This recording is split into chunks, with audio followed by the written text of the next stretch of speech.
Yo, Herbo, how you feeling, brother? What's up? What's going on, man? How you doing? Nothing much, man. Just catching up on things, man. Handling business. It's holiday season, so you just gotta get all your arrangements right. How you feeling? How's the fam doing? Oh man, good, bro. Can't call it, man. That's what's up, man. But we gonna jump right into it, brother. So the day before Thanksgiving, man, you got the homecoming show for Chicago, man. How does that feel to be coming back right before the holiday? It feels good, man. I haven't been able to perform in Chicago on tour, especially probably in about 2 years, man. My tour got canceled, the last one, because of the pandemic and COVID and stuff like that. So it feels good. I'm excited, especially to be performing the day before Thanksgiving. So it's like, a lot of times on tour, when you're touring around this time, you're not able to be with your family on Thanksgiving. So at least I'll be performing in Chicago, and I get to see my family and enjoy Thanksgiving at home. For sure. It's been a while. It's been a few years since I was actually able to spend Thanksgiving in Chicago. So it's like a double blessing. For sure, for sure. Now let me ask, out of all of the places that you've been, I know you was just in Philly and you rocked the house in Philly, and you go in other places. How is performing at home much different than performing anywhere else? I'm always excited to perform at home. I feel like on tour, Chicago is probably like the most important show because, for one, you got family, you got day one fans who kind of appreciate the journey and the show and your story a lot more, and they want to see the growth. I feel like I grew as an artist and a performer since I've last performed in Chicago, and even since last year, since my last tour kicked off, which was about actually 2 years ago now. So yeah, it's different. It's definitely a different feeling to be at home and be in front of your hometown, bro. It's like my family. Chicago is me. So it's always like a good feeling. I'm super excited. I can't wait. And from the looks of it and things I've been hearing, they excited as well. Both the shows sold out just about. So I can't wait. For sure, for sure. So as we already know, you named your son Essex after your block, and that's major, man, because also you're doing things for your block too. I know you got the media center that you're turning into from the school that it once was. So just like how your son is growing up, how do you continue to plan to keep growing the community that you grew up in? Like, how do you plan to keep growing that? Oh man, just trying to do the next best thing and really understanding that there's not a lot of opportunities in my community and just all over the city. So just trying to provide opportunities and use my platform and the resources that I have as artist and as an entrepreneur and philanthropist all in one, to just bring back and give hope, to show people things that's tangible and get them some type of inspiration and motivation, knowing that I came from where they once were and now I'm able to do these things for myself.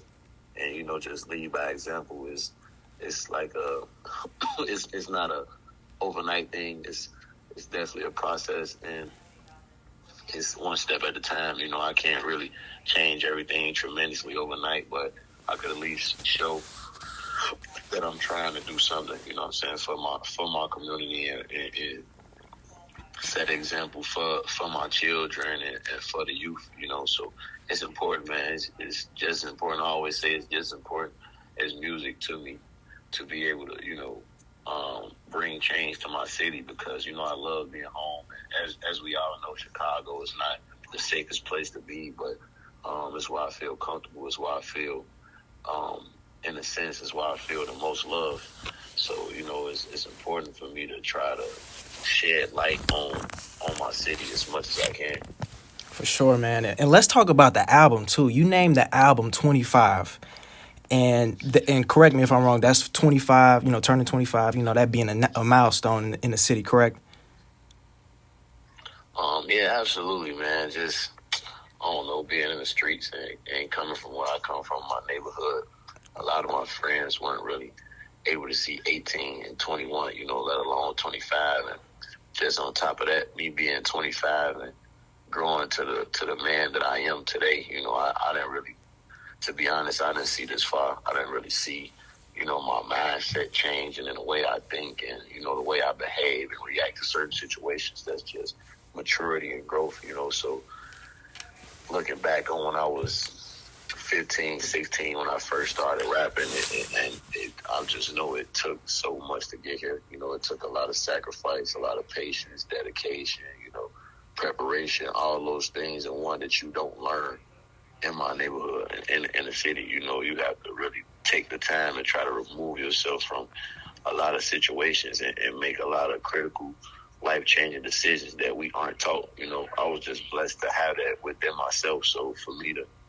have it, I try to, you know, share it as much as possible and share my story so I could, you know, help people through their journey in life. You know what I'm saying? So I wasn't taught that. Like I said, I didn't have really no leaders in my neighborhood that taught me the things that I'm trying to teach. You know what I'm saying? The generations to come under me. For sure, man, for sure. And I just like how you spoke on maturity and just growing up, because growing up is so important. So we just learn from the things that we've done in the past and, you know, be able to teach the next generation. And I want to ask, man, who would you say is somebody that you look up to now that made it past 25 and, you know, you being 26? Who would you say is somebody that you look up to that's older than you? And, you know, how has their values changed? I look up the whole, like, just on the overall scale. I look up the whole Nas.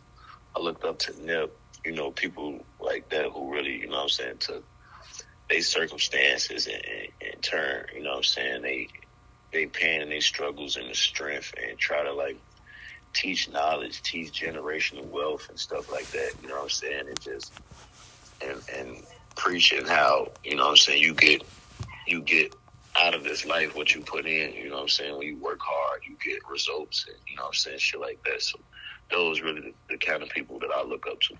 For sure, man, for sure. And I'm glad that you named names, because, you know, it's a lot of artists that we look up to that, you know, soon become our peers once we make it to where we want to make it. And I want to ask, man, like, as you notice, Drake and Kanye, you know, they working on things. They, you know, setting their differences aside to fix their relationship. I just want to ask, like, what do you think about that, them being the two biggest artists in rap right now? I mean, you know, when honestly, that's why it's not really good to, like, pick sides and speak on stuff, because when you in that core group, or when you get that big as an artist or a person or whatever you're doing, you're gonna always be in those same rooms as those people. You know what I'm saying? I'm not surprised that they were able to, like, you know what I'm saying, reconcile their relationship, because it's so many mutual people. Once you that big in the industry, it's like you can't really avoid each other. You know what I'm saying? If it's not about, like, if it don't make dollars, it don't make sense, man. You know, so, like, what are we doing it for? You know, are we getting all this money to just be beefing over bit of shit? Of course, you know, when there's two people like that, there ain't gonna be no bloodshed or nothing like that. So it's always easy to, like, you know, rekindle whatever differences they had, you know what I'm saying, between the two. So, I mean, that's all I would say is, I mean, I felt like it would happen eventually somehow anyway, even if it, you know, you never know from the inside.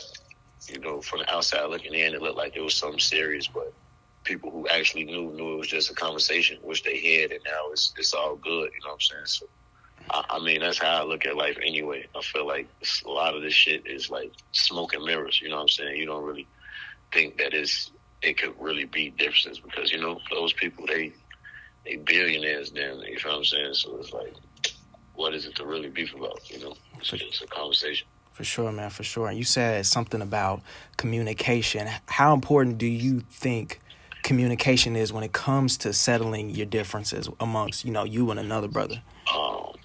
Yeah, that's the most important part, because, you know, a lot of times two people may not even feel a certain way that, you know, the outside world may think they feel about each other. Or a lot of times you got a lot of people in the middle trying to, you know, paint a picture between two people. So when you have a conversation amongst y'all two, it's probably like, oh, no, I ain't really look at it like that, or I ain't mean it like that, or that's not how I felt, and, you know what I'm saying? So it's just a conversation. A lot of times it's just a simple conversation that could, you know, avoid a lot of unnecessary grimace between two people.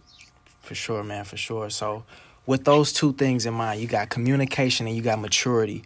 How do you think those things would play a role if, they were implemented in Chicago, given that, guys is beefing on different sides and stuff like that? The difference with Chicago, it ain't about no money. And like I said, we ain't had no leaders. We didn't have nobody to show us the way. So we just resorted to what was in front of us, you know what I'm saying, which Yeah. was negativity, poverty, violence, drug addiction, drug abuse, the sale of drugs, shit like that. That's all we, what I'm saying, had access to, and that's all a lot of us were taught growing up, you know what I'm saying? So that's the difference between Chicago beats. A lot of these people don't even know where it started. Like a lot of people that's in the middle of this shit don't even know what they beefing for, or what the starter was about, you know what I'm saying? So that's why it's important to bring opportunity and just try to change people's lives so they can remove themselves from a lot of these situations, you know what I'm saying? Like that's a completely different situation. Yeah. And I'm glad that you mentioned leadership too, man, because, Kanye and Drake are working for a cause, to help get Larry Hoover freed. How do you think that would Right. impact Chicago with having such a leader, turned, convict coming back home after such a long time in jail? I would say it give hope to people, but a guy like that, he's so far removed from what's going on in the streets anyway. It's just, they just working to get him home to his family. That's all it's about right now. I don't even think it's about trying to bring leadership and infrastructure to what's going on in Chicago. It's going to take a lot more than just that. It's going to take people like Kanye and Drake to come in and try to make a difference, you know what I'm saying? Because it's much deeper than just giving orders. It's about bringing change and putting resources into the community. You know what I'm saying? At the state is at right now, who I think is just about getting him home to his family. For real. For sure, man. For sure. In my opinion. Yeah, for sure, man. And even like with politics, man, like rap has been having a huge influence on politics. You got Kanye meeting with Trump, Lil Baby going to the White House, Kodak being freed with the help of Trump. How would you say the influence is that rap has on politics? It's a big influence. People know that hip hop is the culture. We the culture. And I think the government and politics, they just look at it from a aspect of just trying to find people who have influence that people will listen to. That people will actually listen to and people look up to what I'm saying, just make people want to, I wouldn't even say fall in line, but just make them want to, do something for themselves. At the end of the day, is we could do all the work with just trying to, like I said, putting stuff into the community and trying to change it, but you got to want to change it yourself, you know what I'm saying? So a lot of times, a lot of people look up to artists and athletes and actors and actresses and stuff like that, you know what I'm saying? So it just gives people hope. I feel like, I think they really just have us use our platform to, to inspire people. For sure, man. Most definitely. And, you spoke about hope and people believing, having being somebody that people believe in. I'm sure you already know we lost Dolph today, tragically in Memphis. Tell me how you feel, man. Yeah. Being a friend of his, because I know you had worked with his cousin Key Glock not too long ago, and just also being an independent artist, and Dolph having that connection of being born in Chicago. Yeah, no, Dolph's like a brother to me, man. So I hate to hear, the news of his, what I'm saying, tragic, untimely death. That's like a brother to me. He always been solid. He always been a genuine person, show love. Anytime I seen him, anytime we was in the studio working, we worked on a bunch of different records. And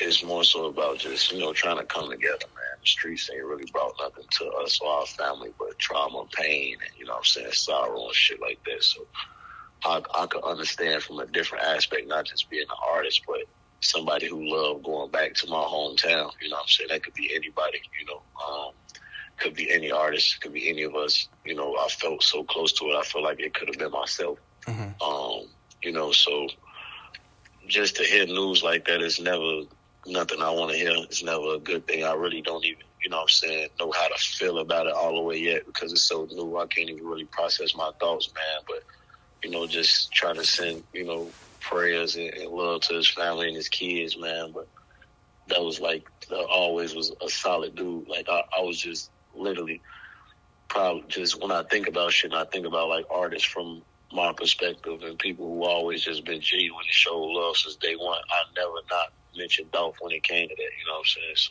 I hate to even hear shit like that. For sure, man, for sure. And the Monster Energy Outbreak Tour, man. How you coming tomorrow, man? Is it gonna be on fire? Is you gonna rock the house? Or, Oh like yeah, for sure, man. The whole tour, I'm going up. I'm going crazy. I don't care if it's 10,000 or 10 fans in the stand. I'm gonna put on the show regardless every night. For the fans that came out to see me, I'm excited to see them, man. And I hope this whole tour just be full of good energy. for sure, man, because I know with you being an independent artist and you having to make a way for yourself, just that love that you get from fans is like a big component to, you really, being in your glow. Yeah, man. I'm just trying to grow. I'm trying to keep elevating as an artist, as a performer. I'm blessed to be able to still go out on tour and sell tickets in front of my fans after me being an artist for almost 10 years, well, actually 10 years now, and overcoming so much adversity and still being able to weather the storm and grow. I feel like my career has never really went on a decline, no matter what I went through behind closed doors and what I had to overcome. So I'm just happy and grateful to still be here, to be honest. Amen, for sure, man, for sure. And rest in peace to the people that lost their lives being at the Astro World Fest. And I just want to Yeah, ask you, absolutely. man, like, how has your fan safety, been to you now that has happened? Everybody's safety is important, whether you're a fan, employee, whatever, everybody has a family. Everybody has, dreams and aspirations to do things in their life and to enjoy themselves, you know what I'm saying? So I would just leave it at that. Everybody's safety is important to me and, condolences to everybody, and their families who, what I'm saying, were victims of the tragic situation. And I'm gonna just leave it at that. For sure, man. For sure, man. I just got one last question, man. We talked about maturity. We talked about communication. And in your song, Doughboy, you said, God gonna show a way. Just show faith. Take a like a soldier, even soldiers pray. Tell me what those lines mean to you, brother. Um, you gotta believe. Always been a believer. Always, follow my intuition, and I always manifested, everything that I wanted in my life and everything that I have now. So I want people to understand that, life is no coincidence. I prayed for everything that I have now today, and I weathered the storm. Whatever I went through, I just leaned towards it, and I got through it. You know what I'm saying? So no matter what I'm going through or whatever toughest times I had to face, I always just accepted it for exactly what it was, and I'm just trying to move past it day by day. You know what I'm saying? And with my music, I try to let my fans know that and give fans insight on how I deal with a lot of my problems. Because like I said, a lot of people look up to us as artists, you know what I'm saying? So I try to paint those type of pictures, not only, for myself, but for the people that's listening, and try to inspire them to accept whatever they're going through in life and just work towards making themselves better. That's all. That's all it was. For sure, man. And I appreciate that you took the time to, give a more, spearheaded approach when it comes to music and improvement too, because, you got the hot tracks right now like Cry No More, T.O.P., Cold World. But I like what you did with Demands, where you were saying how basically making, communities safe again, where you said let the playgrounds be okay where they could play again, and the neighborhoods ain't safe to raise them in. If we don't stay accountable, shit won't never end. How is it that, people that are responsible for the violence in Chicago could be held accountable or hold themselves accountable?